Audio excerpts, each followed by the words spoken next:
হয়, জুলাইত অনুষ্ঠিত হ'ব দ্বিতীয় সংখ্যক পবা মহোৎসৱ। মিচিং অট'নমাছ কাউন্সিলৰ উদ্যোগত 3 দিনীয়া বৰ্ণাঢ্য কাৰ্যসূচীৰে জুলাইত অনুষ্ঠিত কৰিব এই পবা মহোৎসৱ। আৰু ইতিমধ্যে চিয়াং আৰু পবাৰ যি বৃহত্তৰ বালিচৰত এক উখল মাখল পৰিৱেশ বিৰাজ কৰিছে, কিয়নো এই বালিচৰতে আয়োজন কৰিব দ্বিতীয় সংখ্যক পবা মহোৎসৱ। সঠিক প্ৰথম দৃশ্য দেখুৱাব। বৃহত্তৰ এই বালিচৰত MSC উদ্যোগত 10, 11, 12 জানুৱাৰীত বিশেষ নৱবৰ্ষৰ এই প্ৰথম মাহতেই আয়োজন কৰিব এই পবা মহোৎসৱ। বিশেষকৈ 2015 চনতেই এই পবা মহোৎসৱভাগি উদযাপন কৰিছিল, কিন্তু লকডাউনৰ বিশেষ সমস্যাৰ কাৰণে এই 2025 বৰ্ষত এই অনুষ্ঠানভাগ আয়োজন কৰিব। আমি প্ৰথমে দেখুৱাম যেনে এই মুহূৰ্তত এক উখল মাখল পৰিৱেশ বিৰাজ কৰিছে, কিয়নো চিৰসেউজীয়া এই পবা আৰু চিয়াং নদীৰ কাষত এই অনুষ্ঠানভাগ আয়োজন কৰিব। আৰু এই কথাটো আমি যদি ক'ব যাওঁ, ব্ৰহ্মপুত্ৰৰ উৎপত্তিস্থল য'ত চিয়াং দিবাং লুইত 3খন নদীৰ সংগমস্থলীত আৰু বিশেষকৈ ব্ৰহ্মপুত্ৰৰ উৎপত্তিস্থলত এই অনুষ্ঠানভাগ আয়োজন কৰিব। আৰু ইতিপূৰ্বে আমি NKTVত আমি খবৰ বিস্তাৰিতভাৱে আমি ৰিপৰ্টাৰ্ছ ফাইল যোগে আমি প্ৰচাৰ কৰিছিলোঁ। আজি কিয়নো বৰ্তমান মাজত মাত্ৰ কেইটামান দিন আৰু কেনেকুৱা পৰ্যায়ত বৰ্তমান প্ৰস্তুতি চলিছে আমি তাৰ কিছু কথা পাতিম। আমাৰ সৈতে উদযাপন সমিতিৰ সম্পাদকজন আমাৰ সৈতে উপস্থিত আছে। দাদা, আমি আপোনাৰ ওচৰলৈ আহিছোঁ। পোনপ্ৰথমে নৱবৰ্ষৰ শুভেচ্ছা জ্ঞাপন কৰিলোঁ আৰু অনুষ্ঠানভাগি আপুনি কেনেকৈ আয়োজন কৰিছে তাৰ কিছু আমি আপোনাক জানিব বিচাৰিছোঁ। এই মিচিং সাহিত্য পৰিষদ আৰু বৃহত্তৰ জোনাইবাসী ৰাইজৰ সহযোগত এবাৰ আমি দ্বিতীয়বাৰৰ বাবে পবা মহোৎসৱ 3 মাইল ঘাটৰ বালিচাপত অনুষ্ঠিত কৰিম 3 দিনীয়াকৈ। অহা 10, 11, 12 জানুৱাৰী 2025 চনত এই মহোৎসৱ ইয়াতে অনুষ্ঠিত হ'ব। আৰু এই মহোৎসৱত দেখা গৈছে যিহেতু পবাক লৈ যিটো পবা সংৰক্ষণৰ কাৰণে এইটো মহোৎসৱত অনুষ্ঠিত কৰা হৈছে, তো ইয়াৰ উদ্দেশ্য হৈছে পবাক কনজাৰ্ভেশ্যন কেনেকৈ কৰিব লাগে, আমি পবাক কেনেকৈ সংৰক্ষণ কৰিব লাগে। আৰু ইয়াত থকা বিভিন্ন বন্যপ্ৰাণী আছে, ইয়াতে গছ-গছনি গছ লতা আছে, বিশেষভাৱে পবাৰ অৰ্কিড বিখ্যাত।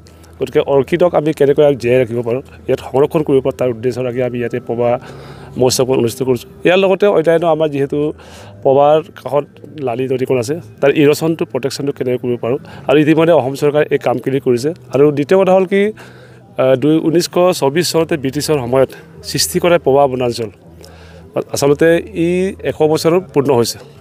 এই বছৰ 100 বছৰ পূৰ্ণ হৈছে। তো ইয়াক লগে আমি জোনাইবাসী ৰাইজৰ এটা আগৰ পৰা আশা আকাংক্ষা এটা আছিলে যে ইয়াক কেনেকৈ প্ৰসাৰণ হিচাপে গণনা কৰিব পাৰে বা ৱাইল্ড লাইফ চেঞ্চুৰী কেনেকৈ কৰিব পৰা যায়।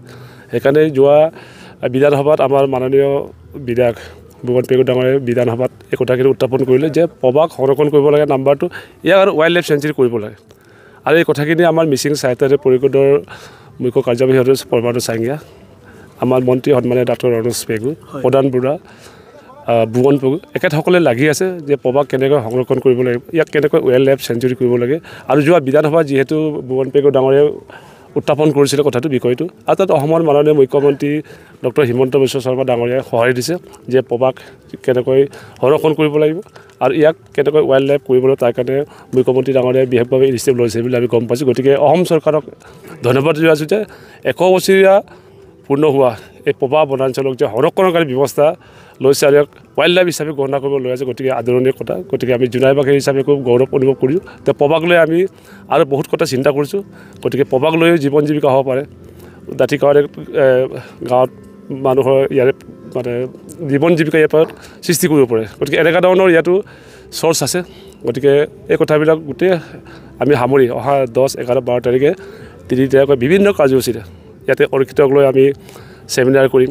হয়, ভিলেজ ষ্টৰীৰ ওপৰত আমি ইয়াতে ছেমিনাৰ কৰিম। বিভিন্ন ছাত্ৰ ছাত্ৰীৰ কাৰণে প্ৰতিযোগিতা, আমি ৰচনা প্ৰতিযোগিতা, ডিবেটিং তেনেকুৱা ধৰণৰ আমি অৰ্গেনাইজ কৰিছোঁ। ইয়াতে আৰু থলুৱা খাদ্য সম্ভাৰো আমি ইয়াতে আপোনালোকে পাব। ইয়াতে আমি প্ৰদৰ্শন কৰিম আৰু বস্ত্ৰ মেলা, থলুৱা বস্ত্ৰ মেলা আমি ইয়াতে মেলা অনুষ্ঠিত কৰিম।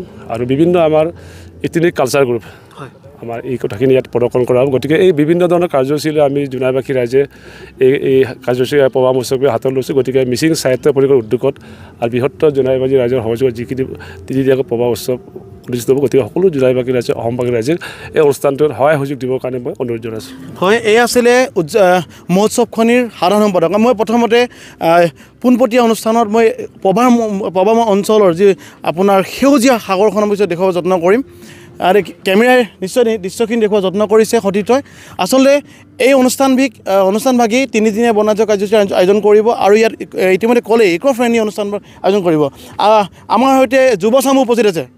আমি অকণমান আপোনাৰ ওচৰলৈ আহিছোঁ, যিহেতু আমি উঠি অহা চাম জোনাইখনৰ আৰু বৰ্তমান ইমান সুন্দৰ এটা অনুষ্ঠান আয়োজন কৰিছে MSCয়ে। কি ক'ব বিচাৰিব? হয়, মিচিং অট'নমাছ কাউন্সিলে 2015 চনতে এই প্ৰথম পবা মহোৎসৱ উদযাপন কৰিছিলে। কিছু সমস্যা আৰু লকডাউনৰ কাৰণে অনুষ্ঠিত কৰিব পৰা নাছিলে। আমি সুখী হৈছোঁ যুৱচাম হিচাপে পুনৰবাৰ দ্বিতীয়বাৰৰ কাৰণে পবা মহোৎসৱ আয়োজন কৰিব লৈছে অহা 10, 11, 12 জানুৱাৰী তাৰিখে। এই মহোৎসৱে জোনাইবাসী ৰাইজৰ সহযোগত জোনাইবাসী ৰাইজৰ সহযোগত এই মহোৎসৱে যাতে অসম আৰু অৰুণাচল সীমান্তৰে আমাৰ জোনাইৰ গৌৰৱ পবা মহোৎসৱ যাতে সংৰক্ষণত অসম চৰকাৰে যি পদক্ষেপ গ্ৰহণ কৰিছে আমি যুৱচামে অত্যন্ত সুখী অনুভৱ কৰিছোঁ। আৰু পবা মহোৎসৱত আমি সকলো যুৱচামৰ উপস্থিতি আমি আন্তৰিকতাৰে কামনা কৰিছোঁ। ধন্যবাদ। হয়, এই আছিলে যুৱচামৰ মন্তব্য লৈছোঁ। আৰু ক'ব লাগিব জোনাইৰ এই চিয়াং নদীৰ বালিচৰত বৃহত্তৰ ভূমিত এই মহোৎসৱভাগী আয়োজন কৰিব আৰু 3 দিনীয়া বনাই দিয়া কাৰ্যসূচীৰে। আৰু বিশেষকৈ ক'ব লাগিব ইক' ফ্ৰেণ্ডলি অনুষ্ঠানভাগ আয়োজন কৰিছে। ইয়াত কোনো ধৰণৰ ডাঙৰ শব্দ নাথাকিব। আৰু আচলতে পবাক লৈ বিভিন্ন ধৰণৰ অনুষ্ঠান ৰখা হৈছে, ছেমিনাৰ ৰখা হৈছে, ৰচনা কবিতা বিভিন্ন ধৰণৰ ইয়াত বৌদ্ধিক মহলৰ এক পৰিৱেশ সৃষ্টি কৰিব। কিয়নো পবা থাকিলেহে জোনাইত ধেমাজি জিলাখন বাচি থাকিব। কিয়নো পবাই যি 10,000তকৈ অধিক ভূমি বৰ্তমান ইয়াত বৃহত্তৰ এটা এলেকা আগুৰি আছে পবাই। আৰু বিশেষকৈ অৰুণাচল অসমৰ সীমান্তত এই পবাৰ উপস্থিত।